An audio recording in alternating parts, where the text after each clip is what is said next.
സമരം കൂടുതൽ ശക്തമാക്കുകയാണ് CJP. പ്രധാനമന്ത്രി ഉറപ്പുകൾ നൽകിയെങ്കിലും മന്ത്രി രാജിവെക്കണമെന്നുള്ള ആവശ്യത്തിൽ തന്നെ ഉറച്ചു നിൽക്കുകയാണ് പ്രതിപക്ഷവും.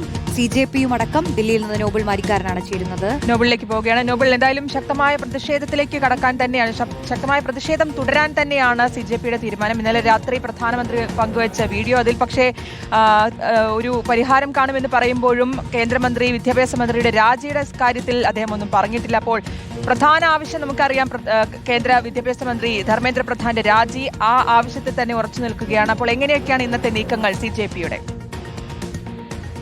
ഇന്നിപ്പോൾ 12:30 കേന്ദ്ര സർക്കാരും ഒപ്പം CJP പ്രതിനിധികളുമായുള്ള ചർച്ച നിശ്ചയിച്ചിരിക്കുന്നത്. ദില്ലി കോൺസ്റ്റിറ്റ്യൂഷൻ ക്ലബിലാണ് ഈ ചർച്ച പറഞ്ഞിരിക്കുന്നത്. ഈ ചർച്ച എന്ന് പറയുമ്പോൾ നേരത്തെ തന്നെ നമുക്കറിയാം, പാർലമെന്റിന്റെ പ്രധാനപ്പെട്ട ഇടങ്ങളിൽ, അതായത് പൊതു ഇടങ്ങളിൽ മാത്രം ചർച്ച മതി എന്തായിരുന്നു CJP നിലപാട്. കേന്ദ്ര മന്ത്രിമാരുടെ വസതികളിലോ അല്ലെങ്കിൽ അത്തരത്തിൽ കേന്ദ്ര സർക്കാരുമായി ബന്ധപ്പെട്ട ഇടങ്ങളിലൊന്നും ചർച്ചയ്ക്ക് തങ്ങൾ തയ്യാറല്ല എന്ന് നേരത്തെ അറിയിച്ചിരുന്നു. അതിന്റെ അടിസ്ഥാനത്തിലാണ് കഴിഞ്ഞ ദിവസം ചർച്ചകളൊക്കെ മുടങ്ങുകയും ചെയ്തത്. ഇപ്പോൾ ഈ കോൺസ്റ്റിറ്റ്യൂഷൻ ക്ലബിലെ ചർച്ച ഏറെ പ്രതീക്ഷയോടാണ് കാണുകയും ചെയ്തത്. കേന്ദ്രം വഴങ്ങി എന്ന് തന്നെ വേണം നമുക്ക് മനസ്സിലാക്കാൻ ചർച്ചയ്ക്ക്. കാരണം ആദ്യഘട്ടത്തിൽ പൊതുവിടങ്ങളിലെ ചർച്ചയ്ക്ക് കേന്ദ്രം അംഗീകരിച്ചിരുന്നില്ല. പ്രത്യേകിച്ച് ഇന്നലെയൊക്കെ വലിയ പ്രതിഷേധമായി മാറുകയും നാളെയും മറ്റന്നാളും ഒക്കെ അവധി ദിവസങ്ങളിലൂടെയാണ് പ്രതിഷേധത്തിന് ശക്തി പകരാനുള്ള സാധ്യത, ശക്തി കൂടാനുള്ള സാധ്യത. ആ പശ്ചാത്തലത്തിൽ എന്താണെങ്കിലും വലിയ പ്രതിഷേധമായി മാറാനുള്ള സാധ്യത കൂടി കണക്കിലെടുത്തുകൊണ്ടാണ് ഇപ്പോൾ എന്താണെങ്കിലും ഇങ്ങനൊരു ചർച്ചയ്ക്ക് കേന്ദ്രം തയ്യാറായിരിക്കുന്നത്. 12:30 ചർച്ച. ആ ചർച്ചയിൽ ധർമ്മേന്ദ്ര പ്രധാൻ രാജിവെക്കണമെന്ന ആവശ്യം CJP ആവർത്തിക്കും. അതിലൊരു തീരുമാനം ഉണ്ടായെങ്കിൽ മാത്രമാണ് ഒരുപക്ഷെ ഈ പ്രതിഷേധം അവസാനിക്കുകയുള്ളൂ എന്നാണ് നമ്മൾ മനസ്സിലാക്കുന്നത്. അല്ലെങ്കിൽ ചർച്ച വളരെ പോസിറ്റീവായാണ്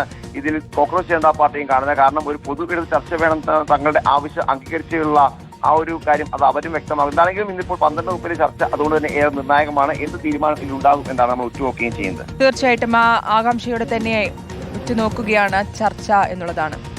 നോബൽ, ഇന്നിപ്പോൾ ഈ ചർച്ചകൾ നടക്കുമെങ്കിലും രാജ്യവ്യാപകമായുള്ള പ്രതിഷേധമാണ് നമ്മൾ കാണാനിരിക്കുന്നത് എന്നുള്ളതിൽ ഒരു സംശയവുമില്ലല്ലോ, അല്ലേ?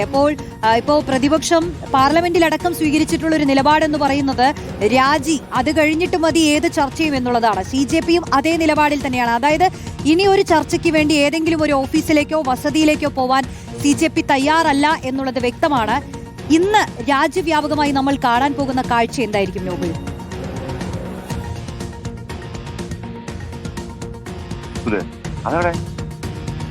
നോബൽ, കേൾക്കാമെങ്കിൽ ഇന്ന് നമ്മൾ കാണാൻ പോകുന്നത് വമ്പൻ പ്രക്ഷോഭമായിരിക്കുമല്ലോ, അല്ലേ?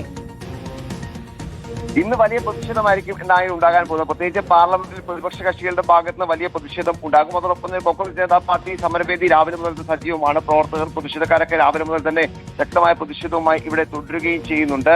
ഇന്നിപ്പോൾ പ്രതിഷേധം കൂടുതൽ, സാധാരണഗതിയിൽ ഉച്ചയോടെയൊക്കെയാണ് കൂടുതൽ പ്രതിഷേധം ശക്തമാകുന്ന സാഹചര്യം ഉണ്ടാകുക. പക്ഷേ ഇന്നിപ്പോൾ ചർച്ച 12:00 നടക്കുന്ന സാഹചര്യം ഉള്ളതുകൊണ്ട് തന്നെ ആ സമയത്തേക്ക് കൂടുതൽ പ്രതിഷേധക്കാരൊക്കെ എത്താനുള്ള സാധ്യത നമുക്ക് തള്ളിക്കളയാൻ കഴിയില്ല. ഒരുപക്ഷെ കോൺസ്റ്റിറ്റ്യൂഷൻ ക്ലബ് എന്ന് പറയുന്നത് ജന്തർ മന്ദിർ ഏറെക്കുറെ 1 കിലോമീറ്റർ താഴെ മാത്രം ദൂരമുള്ള സ്ഥലമാണ്. ഒരുപക്ഷെ അങ്ങോട്ടും പ്രവർത്തകർ പോകാനുള്ള സാധ്യത എന്താണെങ്കിലും തള്ളിക്കളയാൻ കഴിയില്ല. വലിയ പ്രതിഷേധം ആ ഘട്ടത്തിൽ ഉയരും എന്നാണ് നമ്മൾ മനസ്സിലാക്കുന്നത്. എന്താണെങ്കിലും ഇന്നിപ്പോൾ രാവിലെ മുതൽ തന്നെ സമരവേദി സജീവമാണ്. മലയാളികൾ അടക്കമുള്ള ആളുകളൊക്കെ ഈ സമരവേദിയിലേക്ക് എത്തുകയും ചെയ്തിട്ടുണ്ട്. അങ്ങനെ വലിയ തരത്തിൽ പ്രതിഷേധം ഇന്നും ആളിക്കത്തുന്ന കാഴ്ച തന്നെയാണ് ജന്തർ മന്ദിർ നമുക്ക് കാണാൻ കഴിയുന്നത്. ധർമ്മേന്ദ്ര പ്രധാൻ രാജി എന്ന ആവശ്യത്തിൽ ഇവർ ഇപ്പോഴും ഉറച്ചു നിൽക്കുകയും ചെയ്യുന്നു. ഇന്നും ഇപ്പോൾ മെട്രോ സ്റ്റേഷനിൽ അടഞ്ഞു നടക്കുന്നു. ഇന്റർനെറ്റ് നിരോധനം തുടരുന്നു. അത്തരത്തിൽ വലിയ സുരക്ഷ ദില്ലിക്കകത്ത് ഇന്നും സജീവമായി തുടരുന്ന സാഹചര്യം കൂടിയുണ്ട്. എന്താണെങ്കിലും ഇന്നും ഇപ്പോൾ ഈ പ്രതിഷേധങ്ങൾ കൂടുതൽ ശക്തമായി തന്നെ മുന്നോട്ട് പോകും എന്നതാണ് നമുക്ക് അറിയാൻ കഴിയുന്നത്. നോബൽ, ഇതിൽ നമുക്കറിയാം ഇന്നത്തെ ചർച്ചയിലേക്ക് കടക്കുമ്പോൾ ഈ ഒരു നിഷ്പക്ഷ വേദി വേണം എന്നുള്ളതായിരുന്നു CJPയുടെ ആവശ്യം. ആ രീതിയിൽ തന്നെയാണ് ഇപ്പോൾ ദില്ലി കോൺസ്റ്റിറ്റ്യൂഷൻ ക്ലബിൽ വെച്ചുള്ള ചർച്ച നടക്കുകയും ചെയ്യുന്നത്. എന്തായാലും ആ ചർച്ചയിൽ ഇന്നിപ്പോൾ ആരൊക്കെയാണ് ഇരുകൂട്ടരെയും പ്രതിനിധീകരിച്ച് പങ്കെടുക്കുന്നത്? കേന്ദ്ര സർക്കാരിനെ സംബന്ധിച്ച് എന്താണെങ്കിലും ഇന്നിപ്പോൾ JP നദ്ദയും അതോടൊപ്പം തന്നെ ജിതേന്ദ്ര സിംഗുമായിരിക്കും, ഈ 2 കേന്ദ്രമന്ത്രിമാരായിരിക്കും ഈ ചർച്ചയിൽ പങ്കെടുക്കുക എന്നാണ് നമുക്ക് വിവരമുള്ളത്. ഈ 2 പേരാണ് കഴിഞ്ഞ ദിവസങ്ങളും ചർച്ചകളുമായി ബന്ധപ്പെട്ട് മുന്നോട്ട് പോയത്. സോനം വാങ്ചുക് നിരാഹാര സമരം അടക്കം അവസാനിപ്പിക്കുമ്പോഴും ഈ 2 മന്ത്രിമാർ ഉണ്ടായിരുന്നു.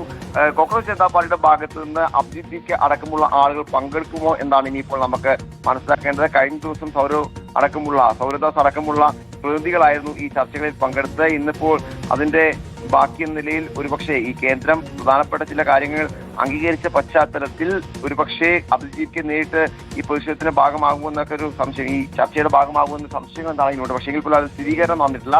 എന്താണ് സൗരദാസ് അടക്കമുള്ള പ്രതിനിധികൾ ഇന്നിപ്പോൾ കേന്ദ്രക്കാരുമായി ചർച്ച നടത്തും എന്ന ഉറപ്പാണ്. ചർച്ചയെ അവർ സ്വാഗതം ചെയ്യുന്നത്. പ്രത്യേകിച്ച് ഒരു പൊതുവിടത്ത് ചർച്ച വേണമെന്ന അവരുടെ ആവശ്യത്തെ ഇന്നിപ്പോൾ കേന്ദ്രം അംഗീകരിച്ച പശ്ചാത്തലത്തിൽ അതിനെ സ്വാഗതം ചെയ്യുകയും ചെയ്തിട്ട് അഭിജിത്ത് അടക്കമുള്ള ആളുകൾ ചർച്ചയിൽ പങ്കെടുക്കുമോ എന്നതാണ് പ്രധാനപ്പെട്ട ചോദ്യം. എന്താണെങ്കിലും വലിയ തരത്തിൽ വളരെ പ്രതീക്ഷയോടെയാണ് ഈ ചർച്ചയെ CJPയും കാണുന്നത് എന്ന് മനസ്സിലാക്കുന്നു. കാരണം തങ്ങളുടെ നിലപാട് ആവശ്യം, പ്രത്യേകിച്ച് ഒരു പൊതു ഇടത്ത് ചർച്ച വേണമെന്ന ആവശ്യം അത് അംഗീകരിക്കപ്പെട്ടിരിക്കുന്നു. നേരത്തെ ജന്തർ മന്ദിറിലേക്ക് അടക്കം ചർച്ചയ്ക്ക് വരൂ എന്നൊരു നിർദ്ദേശം അവർ കേന്ദ്രക്കാരന് മുന്നിൽ വെച്ചിരുന്നു. അതിനൊക്കെ ശേഷമാണ് ഇപ്പോൾ പൊതു ഇടത്ത് ചർച്ച എന്നൊരു ആവശ്യത്തിലേക്ക് അവർ കേന്ദ്രക്കാർ അംഗീകരിച്ചിരിക്കുന്നത്. പ്രതിഷേധത്തിന്റെ മൂർച്ച വലിയ തരത്തിൽ വർദ്ധിച്ച് പ്രതിഷേധം കൂടുതൽ കനത്ത പശ്ചാത്തലത്തിലാണ് ഇപ്പോൾ അങ്ങനെ തീരുമാനം എടുത്തിരിക്കുന്നത് എന്നുകൂടി നമ്മൾ മനസ്സിലാക്കുന്നുണ്ട്. പ്രധാനമന്ത്രിയുടെ ഇന്നലെ രാത്രിത്തെ വീഡിയോ സ്വരം വാങ്ങിച്ചുകൊണ്ട് നിരാഹാര സമരം അവസാനിപ്പിച്ചു. ഒപ്പം ഈ ചർച്ച എന്ന് പറയുന്നത് ഒരു സമവായ നീക്കത്തിലേക്ക് പോകാനുള്ള കേന്ദ്രക്കാരന്റെ ശ്രമമായി തന്നെ നമുക്ക് വിലയിരുത്താൻ കഴിയും. അതുകൊണ്ട് തന്നെ ചർച്ചയിൽ വലിയ പ്രതീക്ഷ കോക്രോച്ച് ജനതാ പാർട്ടിക്കുമുണ്ട്, ഒപ്പം കേന്ദ്ര സർക്കാരിനുമുണ്ട്.